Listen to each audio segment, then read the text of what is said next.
Files. Sa mga nakaraang linggo, maraming Pilipino ang nakapansin ng tuloy-tuloy na pagtaas ng presyo ng gas. Hindi lang ito gasolina at diesel para sa sasakyan, kundi pati LPG na ginagamit sa pagluluto araw-araw. Sa iba't ibang bahagi ng bansa, halos sabay-sabay ang pagtaas, ngunit hindi pare-pareho ang presyo sa bawat lugar. Sa ilang lungsod, bahagyang mas mababa, habang sa ilang probinsya, mas ramdam ang taas ng singil. Kaya ang tanong ng marami, kung iisa lang ang pinanggagalingan ng supply, bakit hindi pare-pareho ang presyo? Ayon sa Department of Energy o DOE, ang presyo ng gasolina sa Pilipinas ay nakaangkla sa galaw ng pandaigdigang merkado. Ibig sabihin, kahit anong mangyari sa lokal na lugar, ang pangunahing basehan pa rin ay ang presyo ng krudo sa mundo.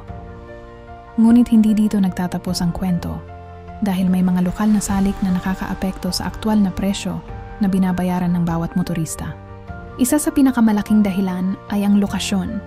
Ang mga oil depot sa Pilipinas ay karaniwang matatagpuan sa mga lugar tulad ng Batangas, Subic, Cagayan de Oro, at Iligan. Kung ang isang probinsya ay malayo sa mga depot na ito, mas mataas ang gastos sa transportasyon.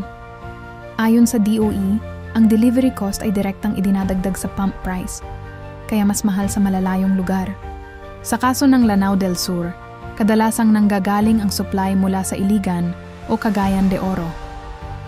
Ang pagbiyahe ng fuel trucks papunta sa loob ng probinsya ay may kasamang dagdag na gastos, tulad ng diesel, maintenance, at oras.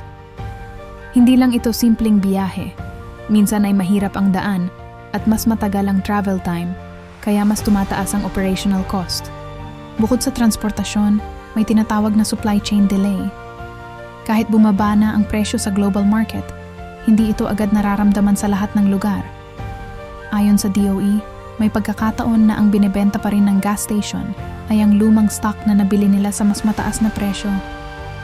Hanggat hindi nauubos ang lumang supply, hindi pa nila maipapasa ang mas murang presyo sa consumer. Ito ang dahilan kung bakit may delay sa pagbaba ng presyo. Hindi sabay-sabay ang galaw ng presyo sa buong bansa dahil hindi sabay-sabay ang pagdating ng bagong supply. Sa madaling salita, kung kailan dumating ang bagong stock, doon pa lang unti-unting bababa ang presyo sa isang partikular na lugar. Isa pang mahalagang factor ay ang competition. Sa mga urban areas tulad ng Metro Manila o Cebu, maraming gas stations ang magkakatabi. Dahil dito, nagkakaroon ng price competition o price war. Kapag may isang station na nagbaba ng presyo, susunod ang iba para hindi mawalan ng customer. Ito ang dahilan kung bakit mas mabilis bumaba ang presyo sa mga lungsod. Pero sa ilang probinsya, kabilang ang ilang bahagi ng Mindanao, mas kakaunti ang gas stations. Ayon sa DOE, kapag limitado ang competition, mas mabagal ang pagbaba ng presyo dahil walang pressure sa mga negosyo na magbaba agad ng presyo. Hindi ito illegal, pero isa itong epekto ng market structure sa isang lugar. Dagdag pa rito ang tinatawag na dealer pricing. Kahit pareho ang brand, halimbawa Petron, Shell o Caltex, hindi pareho ang presyo sa bawat branch. Ayon sa DOE, ang bawat dealer ay may kalayaang mag-adjust ng presyo base sa kanilang gastos, kabilang ang renta, logistics, at manpower. Kaya kahit iisang kumpanya, iba-iba pa rin ang presyo per location. May isa pang factor na madalas hindi na pag-uusapan, ang risk cost. Sa ilang lugar, may dagdag na gastos para sa seguridad ng fuel delivery. Ayon sa ilang logistics reports, ang transportasyon ng fuel sa high-risk areas ay nangangailangan ng karagdagang safety measures tulad ng convoy, insurance, at coordination sa local authorities. Ang mga gastos na ito ay naipapasa rin sa presyo ng gasolina. Kung susumahin, hindi talaga sabay-sabay bumababa ang presyo ng gasolina sa buong Pilipinas. Ito ay dahil sa kombinasyon ng global pricing, transport costs, supply chain delay, competition, at local adjustments. Kaya kahit bumaba na ang presyo sa isang lungsod, maaaring manatiling mataas sa ibang lugar. Ngunit sa gitna ng mga paliwanag na ito, may mga kwento ring kumakalat online na mas mabigat ang paratang. Isa na rito ang kwento ng isang netizen na nagpakilalang empleyado ng gas station sa Nueva Ecija. Ayon sa kanyang salaysay, May mga pagkakataon daw na hindi agad inilalabas ang diesel kahit may stock pa sa underground tank. Mahalagang linawin.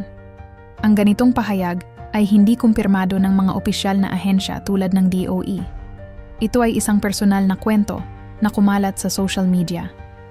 Gayunpaman, nagbibigay ito ng perspektibo kung bakit may ilang motorista ang nagdududa sa sistema. Ayon sa netizen, may mga sitwasyon kung saan pinapahold ang bentahan kapag may inaasahang pagtaas ng presyo. Sa ganitong paraan, mas mataas ang kikitain kapag ibinenta ang stock sa bagong presyo. Ngunit muli, wala itong opisyal na kumpirmasyon at dapat ituring bilang alegasyon, hindi katotohanan. Sa ilalim ng batas, mahigpit ang regulasyon sa fuel pricing. Ang DOE ang nagbabantay sa mga oil companies at gas stations upang matiyak na sumusunod sila sa tamang proseso.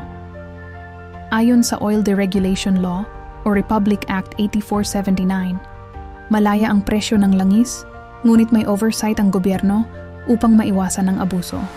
Gayunpaman, may mga pagkakataon na nagsasagawa ang DOE ng inspeksyon sa mga gas stations, lalo na kung may reklamo mula sa publiko. Tinitingnan nila kung tama ang presyo, kung may tamang volume ang pump, at kung sumusunod sa regulasyon ang operasyon. Balikan natin ang mas malawak na larawan. Ang pagtaas ng presyo ng gasolina ay hindi lamang lokal na issue. Ayon sa international reports, ang presyo ng langis ay apektado ng geopolitical tensions, tulad ng mga digmaan sa Middle East at Ukraine. Kapag may conflict, nagkakaroon ng disruption sa supply na nagtutulak sa pagtaas ng presyo. Bukod dito, may epekto rin ang currency exchange. Dahil ang Pilipinas ay nag-i-import ng langis, kapag humihina ang piso laban sa dolyar, mas mahal ang pagbili ng krudo. Ayon sa Bangko Sentral ng Pilipinas, ang exchange rate ay isa sa mga pangunahing salik sa fuel pricing. Noong panahon ni Ferdinand Marcos Sr., ibang sistema ang umiiral. Noong 1973 oil crisis, nagkaroon ng fuel rationing at itinatag ang Philippine National Oil Company o PNOC upang tiyakin ang supply. Noon, mas kontrolado ng gobyerno ang presyo kumpara sa kasalukuyang deregulated system. Sa kasalukuyan, dahil sa deregulation, mas nakaasa ang presyo sa merkado. May mga benepisyo ito tulad ng competition, pero may downside din, lalo na kapag mataas ang global prices. Ito ang dahilan kung bakit direktang nararamdaman ng mga Pilipino ang galaw ng presyo sa buong mundo. Sa gitna ng lahat ng ito, may mga hakbang ang gobyerno upang makatulong. Isa na rito ang pamamahagi ng cash assistance ng DSWD, kabilang ang 5,000 pesos na ayuda sa ilang probinsya sa labas ng Metro Manila. Layunin nitong tulungan ang mga sektor na pinakaapektado ng pagtaas ng presyo ng bilihin, kabilang ang fuel. Pero para sa mga ordinaryong manggagawa, lalo na ang mga driver at delivery riders, araw-araw pa rin ang laban. Sa bawat pagtaas ng presyo ng gasolina, bumababa ang kanilang kita.